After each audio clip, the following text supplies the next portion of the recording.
Salam, teman-teman. Selamat datang di channel Otherworldly Horror, tempat di mana kita akan membahas kisah-kisah misteri, urban legend, dan cerita-cerita mistis yang tersebar di seluruh penjuru Indonesia. Dari Sabang sampai Merauke, dari kota besar hingga desa terpencil, karena Indonesia kaya akan cerita yang tak hanya menegangkan, tetapi juga penuh dengan sejarah dan budaya yang masih hidup hingga saat ini. Bahkan ketika kami membuat draft cerita ini pun tiba-tiba komputer yang biasa kami gunakan error dan harus ditulis ulang lagi. Bahkan pula, sampai saat cerita ini diupload, ternyata masih belum bisa diperbaiki. Jangan berlama-lama lagi, mungkin kalian pernah mendengar cerita tentang hantu yang muncul di tengah malam, atau mungkin sosok-sosok misterius yang bersembunyi di balik jalan-jalan sepi? Di setiap sudutnya, ada kisah-kisah yang dipercaya oleh sebagian orang, bahkan menjadi bagian dari kehidupan sehari-hari. Nah, di episode kali ini, kita akan membahas sebuah urban legend yang cukup terkenal di Indonesia, tepatnya di Jawa Tengah, namun tidak banyak yang benar-benar tahu apa yang sebenarnya terjadi di baliknya. Siap-siap untuk mendengarkan cerita yang penuh dengan keanehan, ketegangan, dan tentunya, sedikit kengerian. Karena malam ini, kita akan menyelami kisah mistis yang mungkin membuat kalian berpikir dua kali sebelum melangkah ke tempat yang selama ini kalian anggap aman. Jadi, jangan lupa untuk menonton sampai habis ya. Dan pastikan kalian berani untuk menyimak setiap detail yang ada. Siapa tahu, kisah ini akan membuat kalian lebih berhati-hati saat berjalan sendirian di malam hari. Kali ini, kita akan membahas tentang salah satu urban legend yang terkenal di Jawa Tengah. Sebuah kisah yang melibatkan seorang supir bus, yang konon kini telah menjadi bagian dari cerita rakyat. Namun, apakah kalian tahu cerita aslinya? Jangan kemana-mana, karena kita akan mulai petualangan mistis ini dalam hitungan detik. Malam itu, hujan mengguyur deras di sepanjang jalur Pantura Jawa Tengah.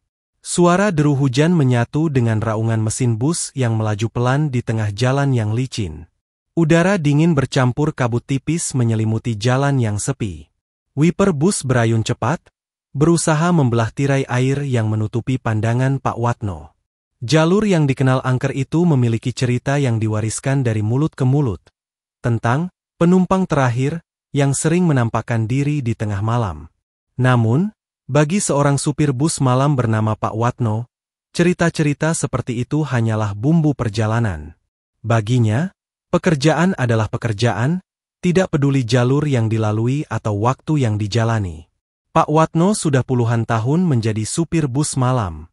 Jalur Pantura, memang dikenal dengan lika-likunya, adalah sahabat sekaligus musuh bagi para pengendara dan pengemudi. Namun, malam itu terasa berbeda. Ada sesuatu yang tidak biasa. Sebelum bus melaju pun, matanya sesekali teralihkan oleh bayangan yang tampak melintas di pinggir jalan. Pak Watno menggelengkan kepala sembari mencoba mengusir rasa gelisah. Hanya bayangan, gumamnya pelan. Namun, suara aneh mulai terdengar. Awalnya seperti langkah kaki pelan, lalu berubah menjadi ketukan lembut, seolah seseorang sedang mengetuk kaca jendela dari luar. Pak Watno melirik kaca spion dalam bus. Tidak ada apa-apa, gumamnya menenangkan diri sendiri. Malam itu pun Pak Watno akhirnya memulai perjalanan dari terminal kota Semarang menuju Surabaya. Bus malam yang ia kemudikan malam itu, hanya berisi beberapa penumpang. Di bangku penumpang ada seorang ibu dengan anak kecil duduk di bangku depan yang terlihat sedang memeluk erat putranya. Ada pula seorang pemuda yang terus sibuk dengan telepon genggamnya, dan seorang lelaki tua yang tampak pendiam. Lelaki tua itu duduk di barisan tengah terus menggenggam tasnya. Matanya terpaku pada jendela yang kini hanya memantulkan gelap karena di luar masih hujan. Seiring perjalanan, keanehan mulai muncul. Lampu dalam bus berkedip-kedip, dan hawa dingin terasa semakin menusuk. Penumpang lain juga mulai merasa tidak nyaman. Anak kecil yang sebelumnya tertidur mulai menangis tanpa sebab. Sementara lelaki tua tampak gelisah, sesekali melirik keluar. Beberapa waktu perjalanan pun terlewati dari kota A ke kota B, dan melewati hutan-hutan kecil dengan tikungan-tikungannya. Menambah suasana malam menjadi lebih sunyi dari malam biasanya karena vektor hujan yang turun merata belum berhenti dan masih mengguyur walau sekarang mulai nampak tidak lebat hanya gerimis kecil. Saat mereka melewati sebuah tikungan tajam di tengah sedang sibuknya fokus Pak Supir, tiba-tiba seorang wanita muda menghentikan bus di pinggir jalan. Wajahnya pucat dengan pakaian yang terlihat basah kuyup. Pak Watno, dengan rasa iba, mempersilakannya naik. "Masuk Mbak, sudah malam, bahaya di luar," ujar Pak Watno. Wanita itu hanya tersenyum tipis sambil mengangguk, lalu duduk di bangku paling belakang. Saat bus melewati hutan lebat, suara tawa pelan terdengar dari bangku belakang. Pak Watno melirik kaca spion, dan melihat wanita itu tersenyum aneh. Namun pandangan wanita itu tidak tertuju ke depan, namun lebih ke seperti sedang memandang ke arah luar jendela, meski bus melaju kencang. Hingga tiba-tiba lampu bus mendadak mati dan bus pun pelan-pelan mulai berhenti. Sembari itu, Pak Watno langsung memeriksa dashboardnya. Tapi semua indikator dan panel-panel nampak normal dengan mengemudikan busnya secara pelan-pelan karena penerangan yang minim dengan kondisi bus yang mati lampu di bagian depan.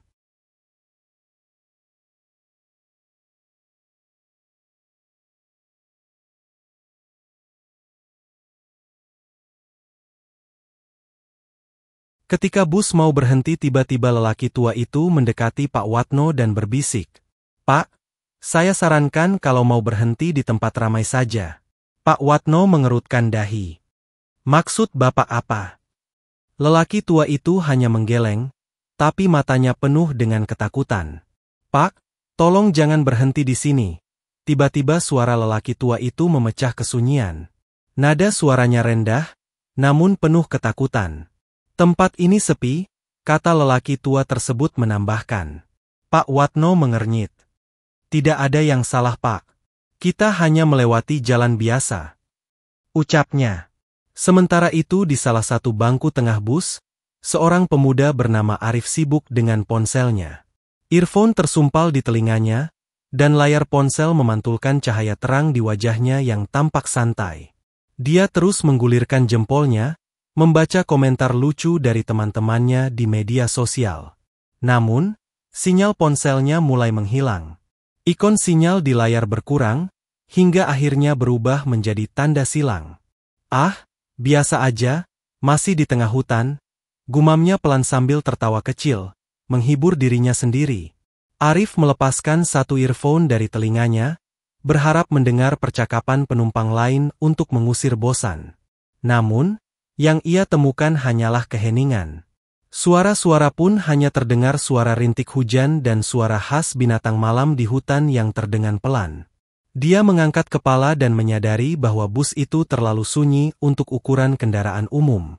Suara hujan di luar seolah memudar, dan kini hanya menyisakan suara mesin yang terdengar seperti menggerung pelan. Arif mengalihkan pandangannya ke depan, ke arah sopir. Pak Watno terlihat tegang, menggenggam setir erat, matanya sesekali melirik kaca spion. Dia menggeser pandangan ke bangku belakang, dan itulah saat Arif menyadari sesuatu yang tidak biasa. Di bangku terakhir, seorang wanita duduk sendirian, menundukkan kepala, memeluk boneka lusuh. Dia tidak ingat wanita itu naik kapan atau dari mana. "Perasaan tadi kosong deh kursi itu," bisiknya, lebih kepada dirinya sendiri. Arif mengarahkan kamera ponselnya ke belakang, mencoba merekam diam-diam wanita itu. Tetapi layar ponselnya tiba-tiba berkedip-kedip, dan bukannya merekam wajah wanita itu, kamera justru menampilkan gambar berantakan. "Apaan ini?" gumam Arif, matanya menatap layar yang semakin aneh. "Mungkin HP aku rusak kali ya," katanya pelan.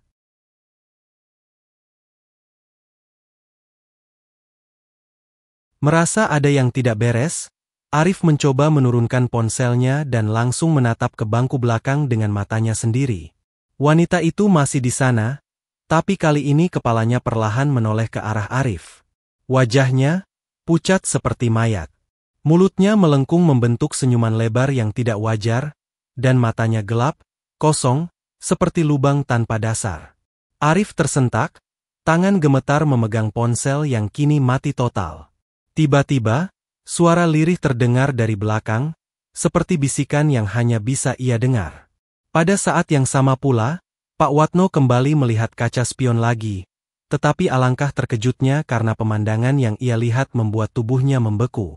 Wanita itu kini berdiri dari tempat duduknya, memandang langsung ke arahnya, wajahnya penuh darah, dan mulutnya bergerak-gerak tanpa suara. Dalam gelap, hanya suara hujan dan raungan mesin yang terdengar. Penumpang terdiam, menahan napas. Tiba-tiba, seorang pemuda yang sejak tadi sibuk dengan telepon genggamnya pun berteriak, "Pak, lihat itu!" Pak Watno menoleh cepat ke arah kaca depan.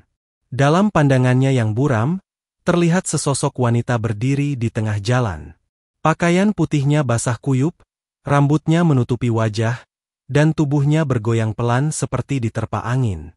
Refleks, Pak Watno menginjak rem dalam-dalam. Ban bus berdecit melawan aspal yang licin, tubuh para penumpang terdorong ke depan. Namun, saat bus berhenti, wanita itu sudah tidak ada. Pak Watno panik dan menghentikan bus di dekat sebuah warung kecil di pinggir jalan. Pak Watno mengusap wajahnya dengan tangan yang bergetar, lalu menatap kaca spion sekali lagi. Sosok wanita tadi masih duduk diam di sana, kepalanya menunduk, dan tangan pucatnya memeluk sebuah boneka lusuh. Semua penumpang panik. Lelaki tua itu kembali mendekatinya sambil menggeser duduknya dari duduk di tengah. Kini duduk di belakang supir dan menceritakan bahwa jalur yang mereka lewati adalah tempat kecelakaan tragis bertahun-tahun lalu. Puluhan penumpang bus tewas, dan konon arwah mereka masih bergentayangan, terutama wanita yang kerap menumpang bus malam.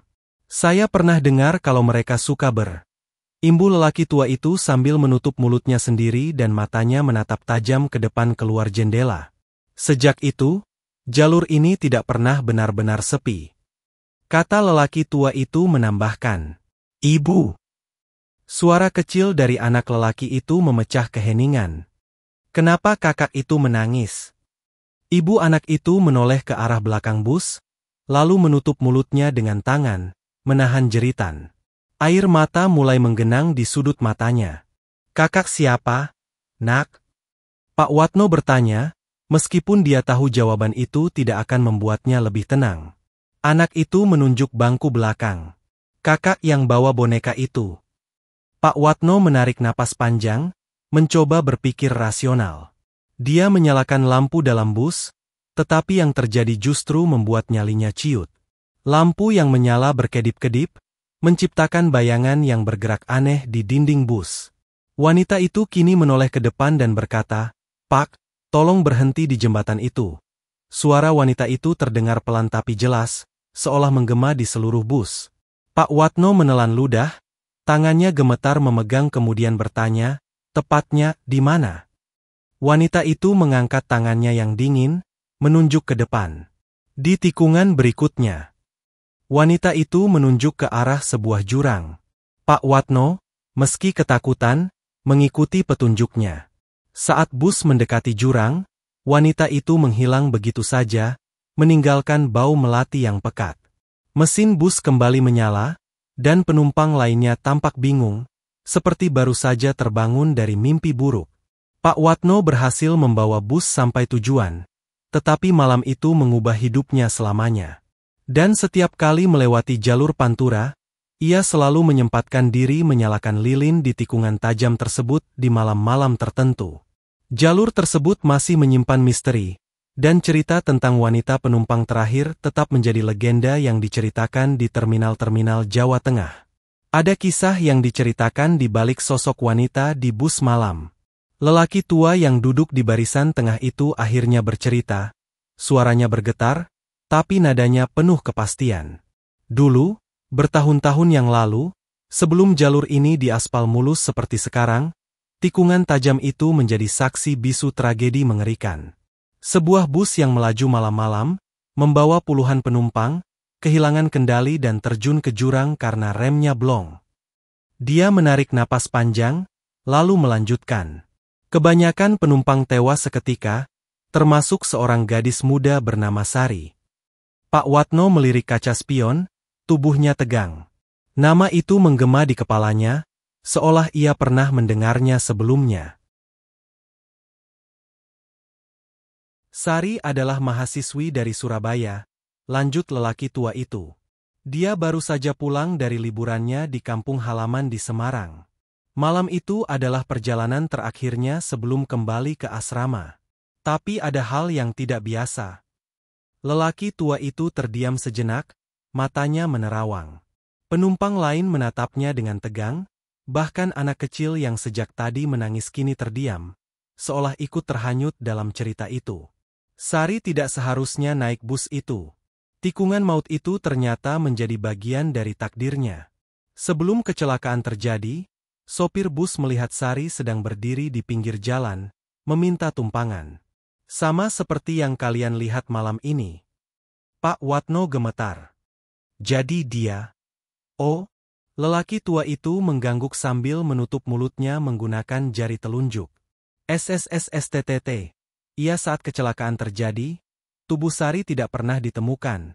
Yang ada hanyalah boneka yang dia bawa, tergeletak di antara puing-puing bus. Konon, arwahnya tidak pernah bisa tenang karena dia tidak sempat pulang ke keluarganya. Sejak itu, dia sering terlihat di jalur ini, terutama di malam-malam tertentu saat hujan lebat. Lelaki tua itu melanjutkan dengan nada lebih lirih, seolah ingin menyampaikan rahasia kelam. Tapi bukan hanya itu. Ada cerita lain, lebih mengerikan. Sopir bus malam itu, katanya sedang mabuk. Dia memaksakan perjalanan meski tahu rem bus bermasalah. Beberapa penumpang sempat memprotes, termasuk Sari, yang katanya duduk di bangku depan. Tapi sopir tidak peduli. Pak Watno menelan ludah, merasa dadanya sesak mendengar cerita itu. Ketika bus mulai meluncur tanpa kendali, Sari berteriak agar sopir menghentikan bus. Tapi semuanya sudah terlambat. Mereka meluncur masuk ke jurang. Sopir selamat, tapi menghilang setelah kecelakaan itu. Beberapa warga bilang, dia gila karena dihantui para arwah penumpang, terutama Sari. Beberapa penampakan setelah kecelakaan. Lelaki tua itu menatap ke arah bangku belakang, tempat wanita misterius itu duduk sebelumnya. Sejak saat itu, banyak supir bus malam yang mengaku melihat wanita dengan boneka meminta tumpangan di jalur ini. Jika sopir berhenti dan mengizinkannya naik, dia akan duduk diam sampai mereka melewati tikungan maut. Tapi jika sopir menolak, dia tidak melanjutkan, hanya menghela napas panjang. Pak Watno mendesah. Apa yang terjadi kalau sopir menolak? Lelaki tua itu menatapnya tajam. Bus itu tidak pernah sampai tujuan. Selalu ada kecelakaan misterius. Semua penumpang terdiam, saling kaliang dengan wajah penuh ketakutan. Hanya suara hujan yang mengisi keheningan, hingga akhirnya suara tawa pelan terdengar dari bangku belakang, disusul bau melati yang menyengat. Dan itulah kisah malam kelam di jalur Pantura, tentang sebuah tragedi yang meninggalkan jejak tak terlihat namun abadi.